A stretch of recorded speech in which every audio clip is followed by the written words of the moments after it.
فإذا أفضتم من عرفات فاذكروا الله عند المشعر الحرام واذكروه كما هداكم وإن كنتم من قبله لمن الضالين ثم أفيضوا من حيث أفاض الناس واستغفروا الله إن الله غفور رحيم فإذا قضيتم مناسككم فاذكروا الله كذكركم آباءكم أو أشد ذكرا فمن الناس من يقول ربنا آتنا في الدنيا وما له في الآخرة من خلاق ومنهم من يقول ربنا آتنا في الدنيا حسنة وفي الآخرة حسنة وقنا عذاب النار أولئك لهم نصيب مما كسبوا والله سريع الحساب صدق اللہ العظیم۔ سورۃ البقرہ پارہ نمبر 2 آیت نمبر 199 تا 202 تلاوت کی ہے۔ اللہ رب العزت کا ارشاد گرامی ہے فَإِذَا أَفَضْتُم مِّنْ عَرَفَاتٍ فَاذْكُرُوا اللَّهَ، پس جب تم عرفات سے واپس لوٹو تم اللہ کا ذکر کرو، اللہ کو یاد کرو، عند المشعر الحرام، عزت والی گھاٹی کے پاس، وَاذْكُرُوهُ كَمَا هَدَاكُمْ، پھر وہاں ذکر ایسا ہی کرو جیسا کہ اللہ نے تمہیں تعلیم دی، سکھلایا، وَإِن كُنتُم مِّن قَبْلِهِ لَمِنَ الظَّالِمِينَ، اور بے شک تم اس سے پہلے گمراہ لوگوں میں سے تھے، ثُمَّ أَفِيضُوا مِنْ حَيْثُ أَفَاضَ النَّاسِ، پھر تم لوٹو، واپس آؤ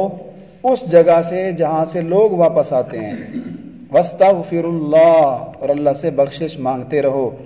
ان اللہ غفور الرحیم، بے شک اللہ بخشنے والا بڑا مہربان ہے۔ فَإِذَا قَضَيْتُم مَّنَاسِكَكُمْ، پس جب تم اپنے حج کے ارکان پورے کر لو تو فَاذْكُرُوا اللَّهَ كَذِكْرِكُمْ، خوب اللہ کو یاد کرو جیسا کہ تم اپنے آباء و اجداد کو یاد کرتے ہو، او وشد ذکرا، یا اس سے بھی زیادہ یاد کرو،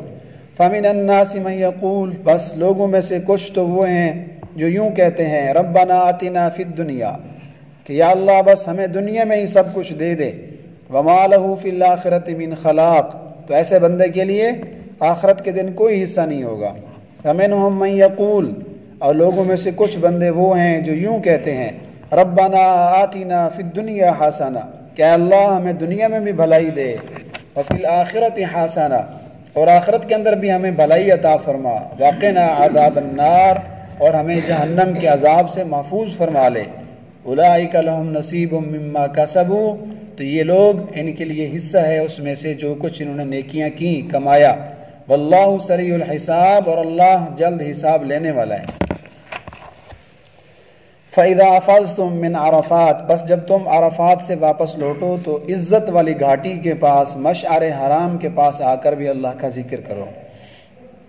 حج کے متعلق احکامات چل رہے ہیں، اور یہ جو پورا رکوع ہے الحج اشہر معلومات، یہ حج کے متعلق ہے، حج کے احکام اور اس کے مسائل کا ذکر ہے۔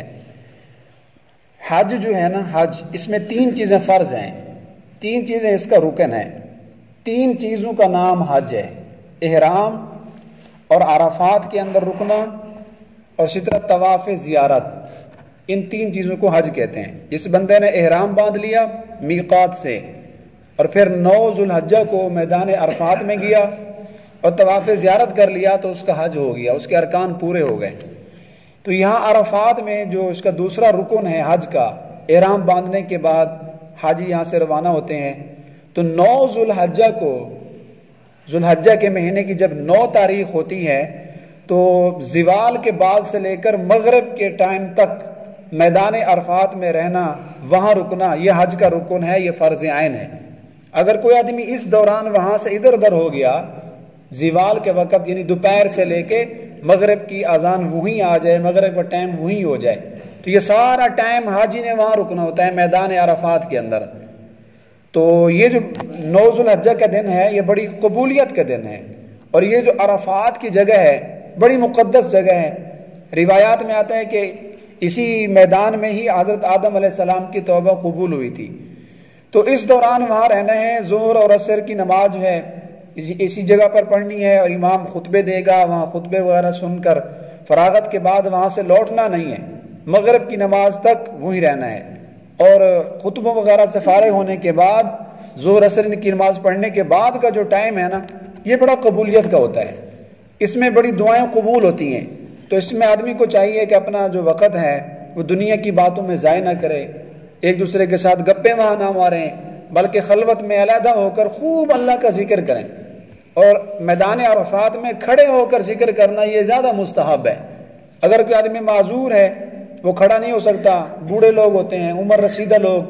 تو وہ بیٹھ کر بھی اگر ذکر کرنا چاہیں تو بیٹھ کے بھی کر سکتے ہیں، لیکن کھڑے ہو کے ذکر کرنا زیادہ یہ مستحب ہے، پسندیدہ ہے۔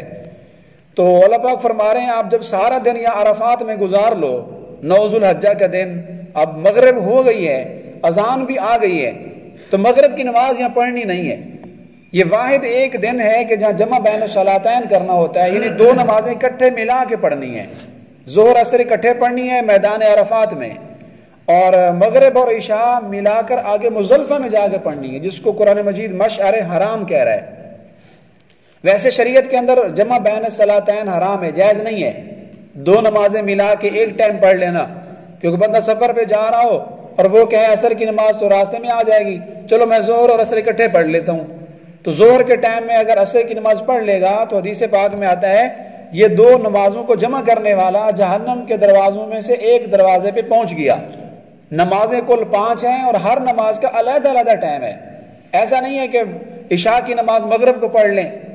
اور یہ عصر کی نماز ظہر کے ٹائم میں پڑھ لیں، اگر کسی نے ایسا کیا تو وہ جہنم کے دروازے میں پہنچ گیا۔ لیکن اس دن یہ شریعت ہے، یہ ہمارا دین ہے کہ 2 نمازیں اکٹھے ملا کے پڑھنی ہے، ظہر عصر عرفات میں اور مغرب عشاء جا کے آگے مزدلفہ میں پڑھنی ہے۔ تو یہاں خوب گڑ گڑا کر میدان عرفات میں حاجی کو چاہیے کہ وہ دعائیں کرے، اپنے لیے دعا کرے،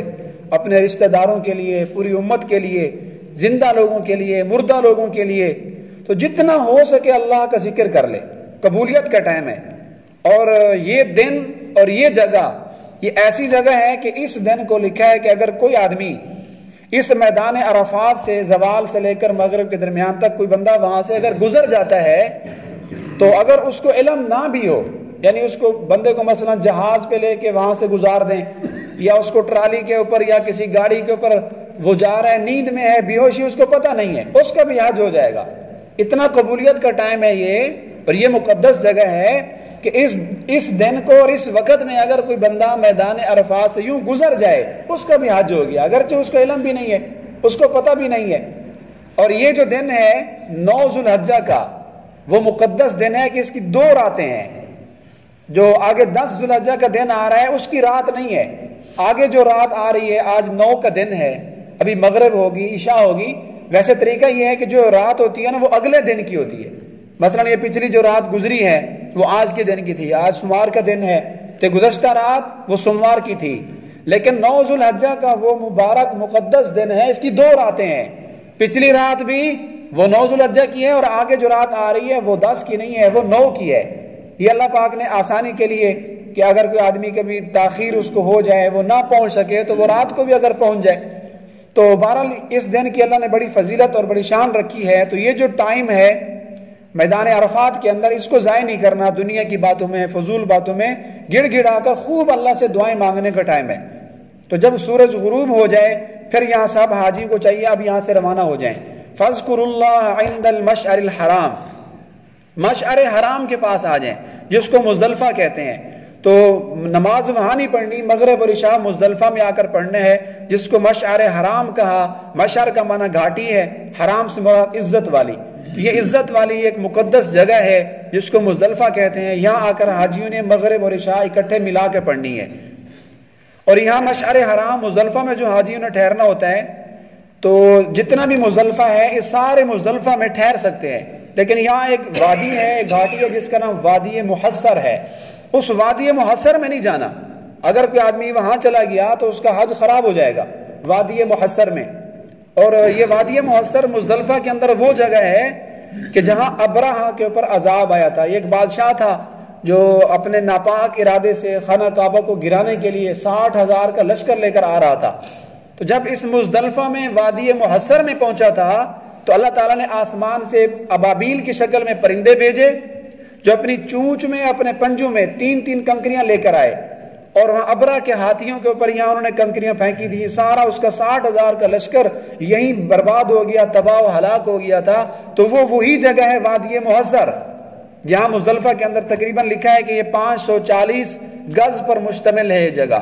اور اس کے ارد گرد اب تو حکومت والوں نے جنگلیں لگا دی ہیں، وہاں لکھا ہوا ہے کہ وادی محصر ہے، یہاں حاجیوں نہیں آنا۔ اور اس کی وجہ یہ ہے کہ جس جگہ پر اللہ کا عذاب آتا ہے تو وہاں سے گزرنے سے منع کیا گیا۔ اگر کبھی کسی نے مجبوراً گزرنا بھی ہو تو اللہ پاک فرماتے ہیں جن قوموں پر عذاب آئے تھے جس جگہ پر، تو تم اس کو سیر و تفریح نہ بناؤ، وہاں سے جلدی سے گزر جاؤ، عبرت پکڑتے ہوئے وہاں سیر سپاٹا نہ کرو، فوراً آگے نکل جاؤ۔ تو اس جگہ پر بھی چونکہ ابرہہ پر عذاب آیا تھا، اس لیے حکم ہے کہ اس وادی محصر میں نہیں جانا۔ اور آج کل وہاں شرطے بھی کھڑے ہوتے ہیں، بڑی سکیورٹی ہوتی ہے، وہ حاجیوں کو وہاں نہیں آنے دیتے۔ اگر کوئی زبردستی جانے لگے تو درے بھی مارتے ہیں، حاجی کو بھگاتے ہیں، یہاں نہیں آنا آپ نے، شرطیں منع کرتے ہیں۔ تو حدیث پاک میں آتا ہے المزدلفہ کلھا موقف الا بطن محصر، کہ مزدلفہ سارے کا سارا ٹھہرنے کی جگہ ہے، وہ خیمے لگے ہوتے ہیں، جس حاجی کو جہاں موقع ملے جگہ میں اپنا رات کو قیام کرے، یہاں رات گزارنی ہے، لیکن اس وادی محصر میں نہیں جانا۔ اسی طرح جو میدان عرفات ہے نا، اس میدان عرفات کے اندر بھی ہر جگہ ٹھہر سکتے ہیں۔ وہاں ایک وادی ہے جس کو وادی عرنا کہتے ہیں، بطن عرنا، عرینا بھی کہہ دیتے ہیں۔ تو پورا عرفات جو 9 ذو الحجہ کو وہاں ٹھہرنا ہوتا ہے، زوال سے لے کر غروب شمس تک پورے عرفات میں ٹھہر سکتے ہیں، لیکن اس وادی عرنا میں نہیں جانا۔ اور وادی عرنا یہ کس طرف ہے؟ جو حاجی لوگ گئے ہوں گے انہوں نے دیکھا ہوگا کہ میدان عرفات میں جو مسجد نمرہ ہے جہاں خطبہ ہوتا ہے، وہاں 2 نمازیں اکٹھے پڑھتے ہیں، ظہر اور عصر، اس کی مغرب کی سائڈ والی جو دیوار ہے اس کے پچھلی جگہ، مغرب کی جانب اس کی پچھلی جو جگہ ہے اس کو وادی عرنا کہتے ہیں۔ وہاں جانے سے بھی روکا ہے کہ وہاں بھی نہیں جانا، اگر کوئی وہاں چلا گیا تو اس کا حج نہیں ہوگا، اس لیے کہ وہ جگہ وہ حرم میں داخل ہے، مسجد نمرہ کی پچھلی دیوار۔ اور اس کا پہچاننے کا طریقہ علماء نے یہ لکھا ہے کہ اگر اس کی مغرب کی دیوار اگر گر بھی جائے، پچھلی طرف اگر گرے تو وہ اس کی طرف گرے گی، وادی عرنا میں ہی گرے گی۔ تو مسجد نمرہ کی پچھلی سائڈ جس کو وادی عرنا کہتے ہیں، تو حاجی کو منع کیا گیا کہ اس دن وہاں وادی عرنا میں بھی نہیں جانا، اس لیے کہ وہ حرم کی جگہ ہے، اور جو عرفات ہے سارے کا سارا حل ہے، حرم سے باہر ہے۔ تو ان 2 جگہوں میں نہیں جانا، عرفات میں ٹھہرتے ہوئے وادی عرینا میں نہیں جانا، اور جب عرفات سے واپس آ کر مزدلفہ میں آ گئے تو مزدلفہ میں آ کر یہ جو وادی محصر ہے جہاں ابرہہ پر عذاب آیا تھا اس جگہ میں بھی نہیں جانا۔ وَاذْكُرُوهُ كَمَا هَدَاكُمْ، تو رات کو یہیں ٹھہریں، مزدلفہ میں قیام کریں، ساری رات اللہ کا ذکر کرتے رہیں، عبادات کریں، کما ہداکم، جیسا کہ اللہ نے تمہیں ہدایت دی ہے اس کو شکر ادا کریں۔ یہ جگہ بھی بڑی مبارک مقدس جگہ ہے، عبادت کے اندر یہ وقت گزارنا چاہیے جو رات یہاں ٹھہرنا ہے۔ وَإِن كُنتُم مِّن قَبْلِهِ لَمِنَ الضَّالِّينَ، کہ تم پہلے گمراہوں میں سے تھے، اللہ نے تمہیں اسلام دیا، تمہیں ہدایت دی اور تمہیں یہ خوبصورت عبادات دی، حج والی عبادت دی ہے، تو تم پہلے بھٹکے ہوئے لوگ تھے، اللہ نے اسلام کے ساتھ تمہیں عزت دی ہے، مقام دی ہے، تو اللہ کا شکر ادا کرو، اس کا ذکر کرو۔ تو ساری رات یہاں مزدلفہ میں گزارنی ہے، صبح کی نماز بھی یہیں پڑھنی ہے، لیکن صبح کی نماز یہاں بہت جلد اندھیرے میں پڑھنی ہے۔ ویسے صبح کی نماز کے لیے حکم یہ ہے کہ اس کو آخری وقت میں پڑھا جائے، یعنی کچھ اجالا ہو رہا اس وقت پڑھی جائے، لیکن یہ جو مزدلفہ کا مقام ہے یہاں جو حاجیوں نے صبح کی نماز پڑھنی ہے وہ اندھیرے میں پڑھنی ہے، یعنی جو ہی نماز کا ٹائم ہو تو فوری طور پہ جلدی جلدی صبح کی نماز پڑھ لیں، لیکن صبح کی نماز پڑھنے کے بعد وہاں سے روانہ نہیں ہونا، سورج طلوع ہونے تک ادھر ہی رہنا ہے، وہاں ذکر کرتے رہے، نماز جلدی پڑھیں لیکن نماز پڑھنے کے بعد وہیں بیٹھ کر اللہ کا ذکر کریں۔ جب سورج طلوع ہو تو پھر یہاں مزدلفہ سے چلنا ہے مینا کی طرف، وہاں قربانی کرنی ہے، وہاں کنکریاں مارنی ہے، تو یہاں مزدلفہ میں ٹھہرنا ہے رات کو، صبح کی نماز پڑھنی ہے، نماز جلدی پڑھیں اور پھر اس کے بعد ٹھہرے رہیں، جب سورج طلوع ہو تو پھر چلے جائیں۔ اب بعض لوگ یہاں بڑی کوتاہی کر جاتے ہیں، اپنا حج ضائع کر دیتے ہیں، خاص طور پہ وہاں جو ڈرائیور لوگ ہوتے ہیں وہ جب حاجیوں کو لے کے جا رہے ہوتے ہیں تو وہ ان حاجیوں کہتے ہیں بھی جلدی جلدی نکلیں کیونکہ پھر دن کو رش ہو جائے گا، ہم پھنس جائیں گے، تو سورج طلوع ہونے سے پہلے وہ نکل پڑتے ہیں، جو ہی پو پھوٹتی ہے، طلوع فجر ثانی ہوتی ہے تو وہاں سورج طلوع سے پہلے حاجی کو لے کے چل پڑتے ہیں، تو اپنا ٹائم بچانے کے لیے تاکہ ہم زیادہ سے زیادہ حاجیوں کو لے جائیں، زیادہ سواریاں اٹھا لیں، وہ دوسروں کا حج خراب کر دیتے ہیں۔ تو یہ مسئلہ حاجیوں کو معلوم ہونا چاہیے کہ کسی ڈرائیور کے دھوکے میں نہ آئیں، طلوع فجر سے پہلے یہاں سے بالکل نہیں جانا، جب سورج طلوع ہو جائے تو پھر یہاں مزدلفہ چلنا ہے مینا کی طرف. ثم افیضوا من حیث افاض الناس، پھر تم واپس ہو جاؤ، پھر لوٹو اس جگہ سے جہاں سے لوگ واپس آتے ہیں. اس سے مراد میدان عرفات ہے کہ میدان عرفات سے تم آؤ، اس جگہ سے آؤ جہاں سے لوگ واپس آتے ہیں. اہل مکہ کا طریقہ یہ تھا کہ یہ جو مکی لوگ ہوتے تھے یہ حج کے دنوں میں میدان عرفات میں نہیں جاتے تھے. کہتے میدان عرفات وہ تو حل ہے اور ہم حرم میں رہنے والے ہیں، اور کہتے ہیں نحن قطین اللہ، ہم تو اللہ کے حرم کے قیدی ہیں، ہم حرم سے باہر نہیں جائیں گے. تو جہاں تک حدود حرم ہے وہی تک رہتے، میدان عرفات میں نہیں جاتے تھے. عرفات سے باہر جو میں نے بتائی آپ کو وادی ارینا، وہ چونکہ حرم میں ہے، اگر جاتے بھی صحیح تو وادی ارینا تک جا کر واپس آ جاتے، عرفات میں نہیں جاتے تھے. کہتے ہیں ہم اللہ کے حرم سے باہر نہیں نکلتے، ہم اللہ کے حرم کے قیدی ہیں، تو عرفات میں نہیں جاتے. تو اللہ نے ان کو حکم دیا کہ جہاں سے دوسرے لوگ واپس آ رہے ہیں میدان عرفات سے، تو مکہ والوں کے لیے بھی یہی حکم ہے کہ تم بھی میدان عرفات میں جاؤ اور یہ 9 ذوالحجہ کا جو دن ہے وہیں گزارو، ورنہ حج نہیں ہوگا تمہارا. واستغفر اللہ، اور اس جگہ سے لوٹو اور خوب اللہ سے توبہ مانگتے رہو، استغفار کرتے رہو. اور ان اللہ غفور الرحیم، اس لیے کہ اللہ بہت بخشنے والا ہے، بڑا مہربان ہے. تو یہ کلمات، استغفار کے کلمات، اللہ کی بڑائی کے کلمات، تلبیہ لبیک اللہم لبیک، یہ ذکر کی صدائیں اپنی زبان سے بلند کرتے رہیں. فَإِذَا قَضَيْتُم مَنَاسِكَكُمْ، اور جب تم یہ حج کے سارے ارکان پورے کر لو تو فَاذْكُرُوا اللَّهَ، تو اللہ کا ذکر کرو اور اللہ کا شکر ادا کرو کہ اللہ یہ تیری توفیق سے میں نے اتنی بڑی عبادت کر لی ہے. كَذِكْرِكُمْ آبَاءَكُمْ، اتنا اللہ کا ذکر کرو جیسا کہ تم اپنے باپ دادے کا ذکر کرتے ہو. عرب والوں کی عادت تھی کہ وہ اپنے آباء و اجداد کو بڑا یاد کرتے تھے، ان کے نام کے قصیدے پڑھتے تھے، اور شعراء جو ہے اپنے آباء و اجداد پر اشعار لکھتے تھے، ان کی تعریفوں کے بڑے پل باندھتے تھے. تو اللہ پاک نے فرمایا جیسے تم اپنے آباء و اجداد کو یاد کرتے ہو تو اس سے بھی زیادہ، بلکہ اب ان کو چھوڑ دو، اب تم اللہ کا ذکر کیا کرو. او اشد ذکرا، اللہ کا ذکر آباء و اجداد سے بھی بڑھ کے کرو. فامن الناس من یقول، آگے فرمایا کہ لوگوں میں سے کچھ تو لوگ وہ ہوتے ہیں جو سب کچھ دنیا میں ہی مانگنے کے چکر میں ہوتے ہیں کہ یا اللہ سب کچھ مجھے دنیا میں ہی دے دے، بس آخرت کے لیے کچھ بھی نہیں مانگتے. یہ جو دنیا میں سب کچھ مانگ رہے ہیں نا، وما لہ فی الآخرۃ من خلاق، اگر اللہ نے ان کو دے بھی دیا تو یہ سب کچھ دنیا میں ہے، بس آخرت کے لیے انہوں نے مانگا ہی نہیں ہے، آخرت میں ان کا کوئی حصہ نہیں ہے. اور جو ایمان والے ہوتے ہیں، صحیح لوگ ہوتے ہیں، صحیح العقیدہ، تو وہ یوں دعا کرتے ہیں ربنا آتنا فی الدنیا حسنہ، اے اللہ میں دنیا میں بھی بھلائی دے، عافیت دے، سلامتی دے، وفی الآخرۃ حسنہ، اور آخرت کے اندر بھی ہمیں بھلائی عطا فرما، وقنا عذاب النار، اور ہمیں جہنم کے عذاب سے بچا لے. تو بڑی جامع معنی دعا ہے، اس میں کسی خیر اور کسی بھلائی کو نہیں چھوڑا اس دعا نے. تو کثرت سے اس دعا کو پڑھنا چاہیے. دنیا کی اس میں بھلائی ملتی ہے، انسان کو عافیت ملتی ہے، دنیا بھی سنور جاتی ہے اور آخرت بھی سنور جاتی ہے. ایک صحابی کے پاس حضور صلی اللہ علیہ وسلم گئے تو آپ نے دیکھا کہ وہ سخت بیمار تھے، مریض، نڈھال ہو چکے تھے، جسم بالکل کمزور نحیف ہو چکا تھا. تو انہوں نے پوچھا کہ یا آپ، حضور نے پوچھا بھی آپ نے اپنے ساتھ یہ کیا حشر کیا ہوا ہے، اتنے کمزور ہو گئے، خیر تو ہے؟ تو انہوں نے کہا یا رسول اللہ وہ ایک دن میں نے سنا تھا آپ نے بخار کی فضیلت بیان کی تھی کہ جس آدمی کو بخار ہوتا ہے ایک دن کا تو اللہ اس کے 1 سال کے گناہ معاف کر دیتا ہے. تو میں نے اللہ سے دعا کی کہ یا اللہ مجھے بخار دے دے. صحابہ جو تھے وہ نیکیوں پر حریص تھے، نیکیوں کے بارے میں ہر وقت فکر مند رکھتے تھے. تو اس صحابی کو خیال آیا، اس نے دعا کر لی کہ یا اللہ اگر بخار میں اتنا ثواب ہے، 1 سال کے گناہ ہوتے ہیں، تو پھر مجھے تو آپ بخار ہی دے دیں.